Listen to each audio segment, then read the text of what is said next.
So Curie focused on discovering different radioactive elements. Other scientists were interested in the radioactivity itself and were trying to characterize it. Rutherford was one of these.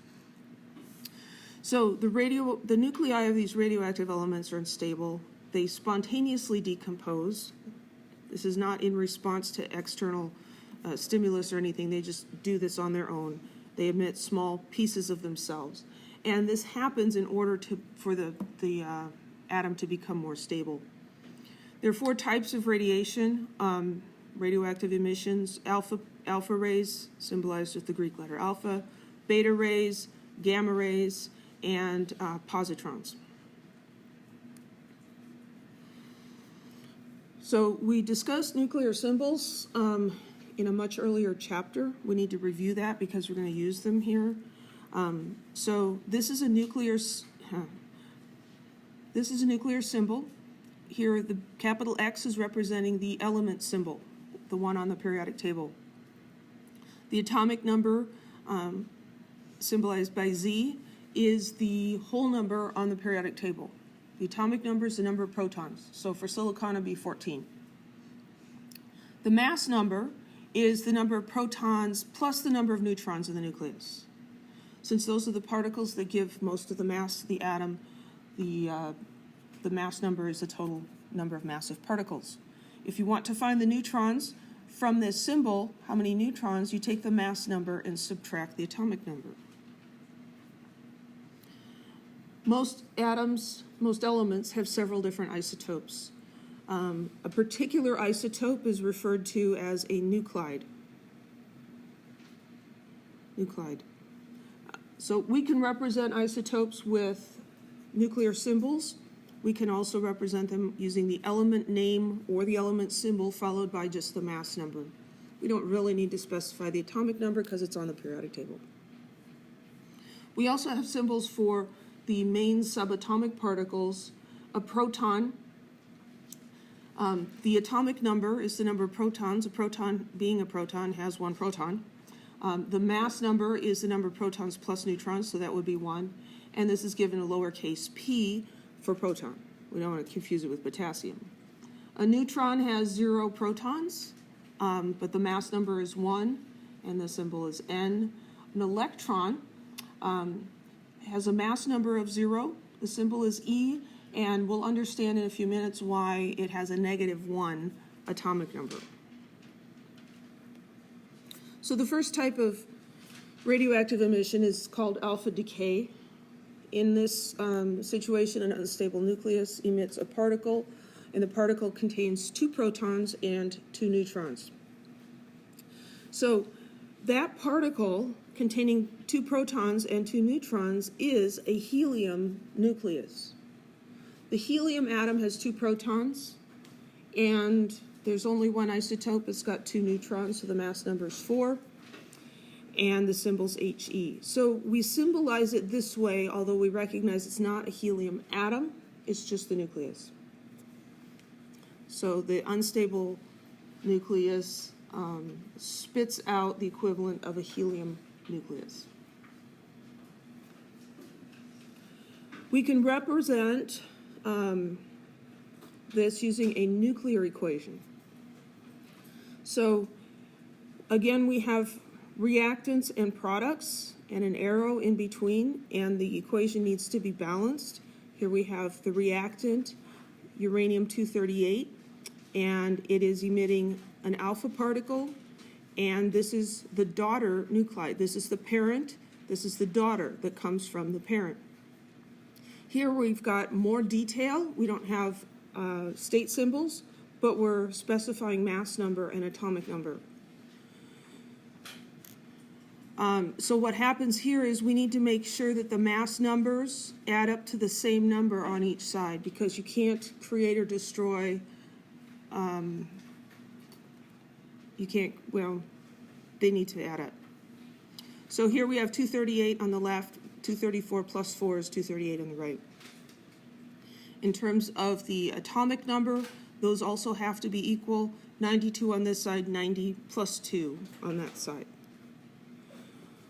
In nuclear reactions, unlike normal chemical reactions, elements do change their identity. It's very, very common in nuclear reactions. So we're not balancing element symbols like we did in regular chemical reactions. Here we have a uranium atom. Over here we have a thorium atom. Well, what happened to the uranium atom? Well, it emitted an alpha particle and it became a thorium atom. So elements change their identities in nuclear processes.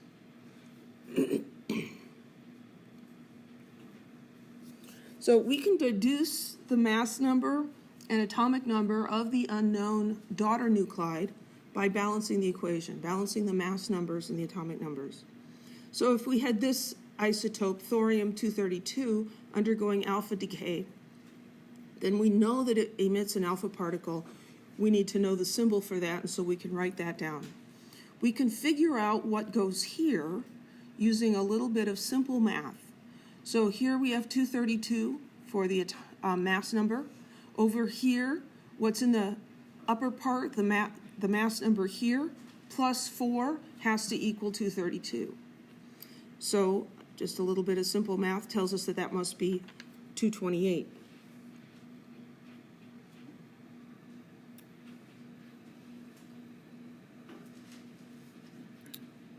So that's going to be 228. We can do the same thing with the atomic number. Here's 90. Y plus 2 has to equal 90, so Y must be 88. So we can fill that in.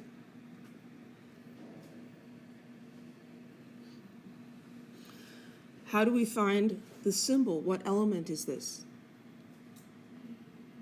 We find 88 on the periodic table. 88 is radium. And so we can erase the question mark here. And this is radium. So in this process, an atom of thorium decays into an atom of radium. Any questions?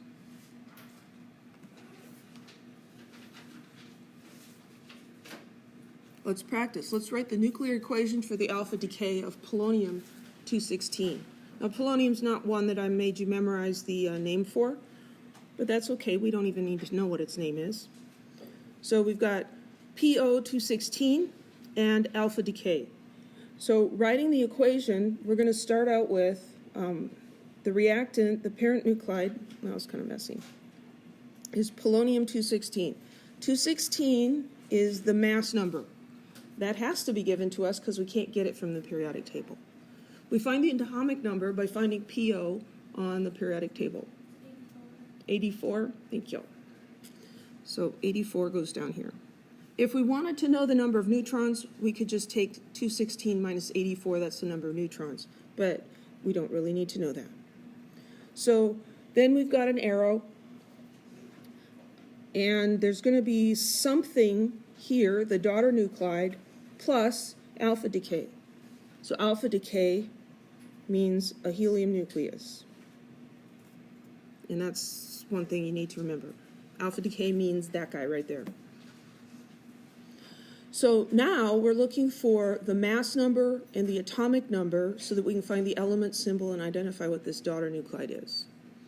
If the total mass number is 216 and I have 4 here, then this mass number must be 212 because 212 and 4 is 216. So this is 212. Here, this is 84. Over here, I've got 2. This must be 82, so that it adds up to 84. Just a little bit of whole number subtracting. Feel free to use your calculator. That's absolutely fine. So then we look on the periodic table, find 82, and write the symbol. So polonium-216 undergoes alpha decay, forming lead-212. Any questions? Once you get the hang of it, I think this is actually a lot easier than balancing regular equations. So what is alpha decay like? Well, we use vehicle analogy for the 3 different types of radiation. So alpha radiation is like an 18-wheeler truck, a big semi-truck, right?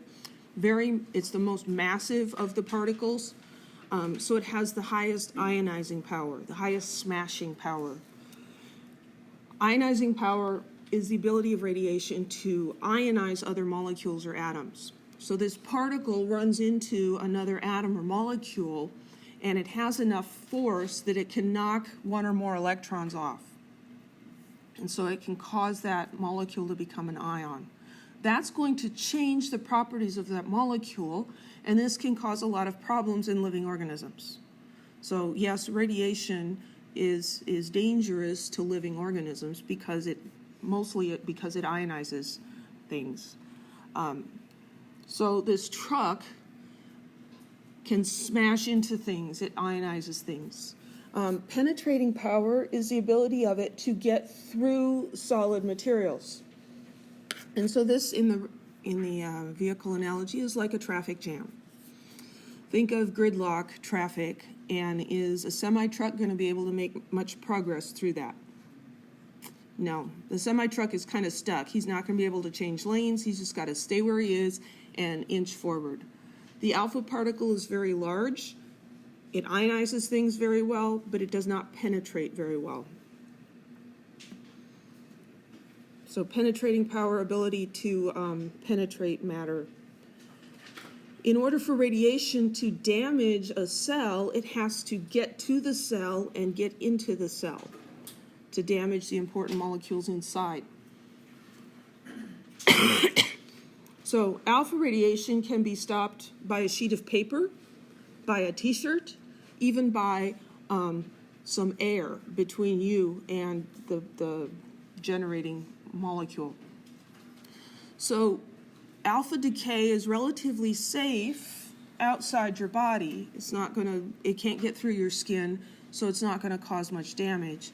But if you ingest it or inhale it, once it gets into your body, then it can be extremely dangerous because it does have high ionizing power. The second type of radiation is beta decay. And in this decay, the unstable nucleus emits an electron. Does that seem weird? A nucleus emits an electron. How does that work? Because there aren't any electrons in the nucleus, right? So the beta particle has this symbol, which is the symbol for an electron. So what happens here is that a neutron that is in the nucleus decays to form a proton and an electron, and then the electron is spit out. So in this example, we've got radium, and the alpha decay, an electron is coming out, so the mass number doesn't change, but the atomic number actually goes up. And this happens because a neutron is converted into a proton. Same mass, but it's become a proton. So the atomic number goes up, and that's why the electron has a -1 for its atomic number.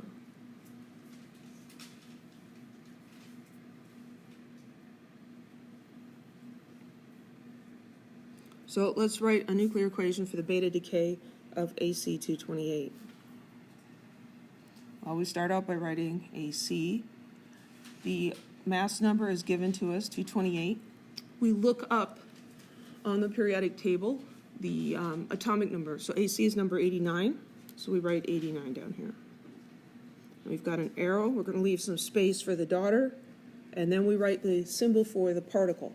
Beta decay is the electron, and it has this symbol. Then we just fill in the blanks here. 28 total on this side. If this is 0, then this one also needs to be 28. I'm sorry, 228. Total mass number is 89. Over here, this and a -1 has to equal 89. So this has to be 90. So element 90 has the symbol TH, thorium.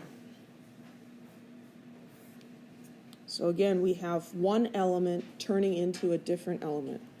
So we're balancing mass numbers and atomic numbers. We're not balancing element symbols. Beta radiation is like a car, four-door sedan, less massive than the alpha particle. So if you think of a car accident or a vehicle accident, a semi-truck's going to do a lot of damage running into, say, a brick wall or a building. A car is going to do damage, but less damage, right? So less massive, less ionizing power, but higher penetrating power, right? A car in traffic is going to be able to weave around better than a semi-truck. It can get through more easily. So beta particle can be stopped by a sheet of metal or a thick piece of wood, but a t-shirt, air, piece of paper, not going to stop it because it can get through. So this is more dangerous than alpha radiation outside the body. Still dangerous if you ingest it, but not as dangerous as the alpha radiation. Third type is gamma ray emission. This is electromagnetic radiation. You may recognize gamma rays from the electromagnetic spectrum. So this is electromagnetic radiation, not really a particle. So gamma rays are high energy photons, high energy packets of light. Gamma rays have no charge, no mass, so the mass number and the atomic number of the elements don't change. Usually gamma rays are emitted along with some other type of radiation. So the symbol is the Greek letter gamma, and mass and atomic numbers are both 0.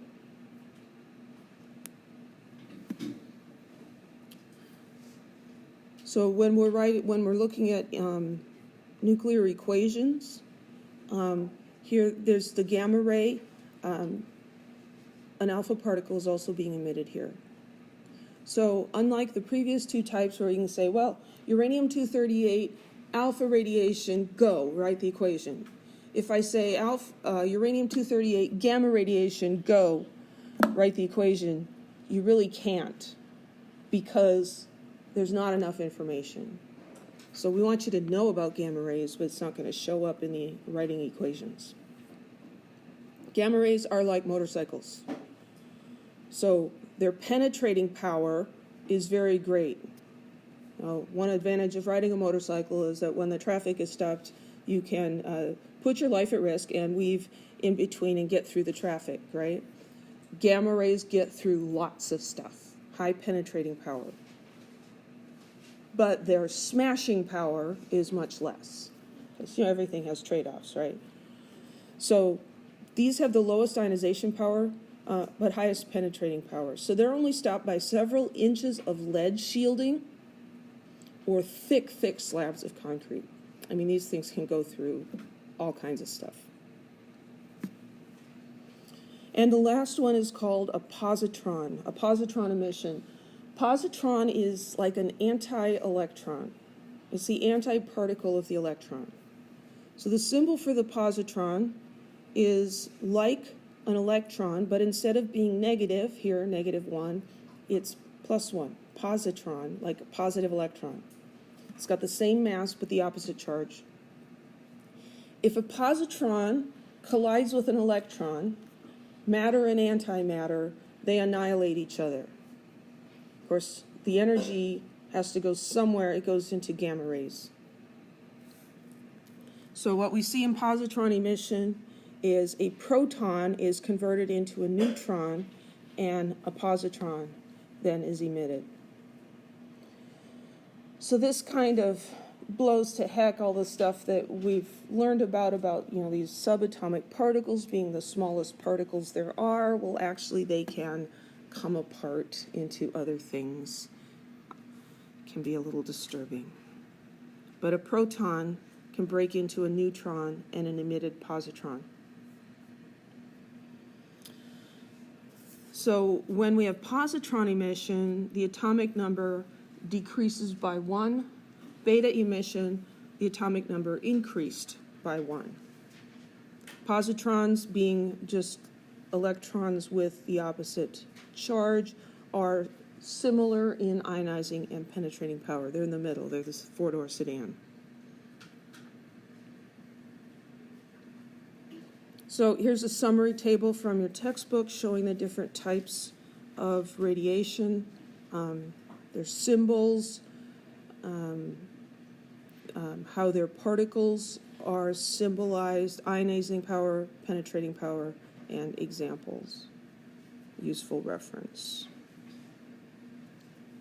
So let's write a nuclear equation for the positron emission of sodium-22. So sodium is Na, and the mass number is 22. We find sodium on the periodic table. Its atomic number is 11.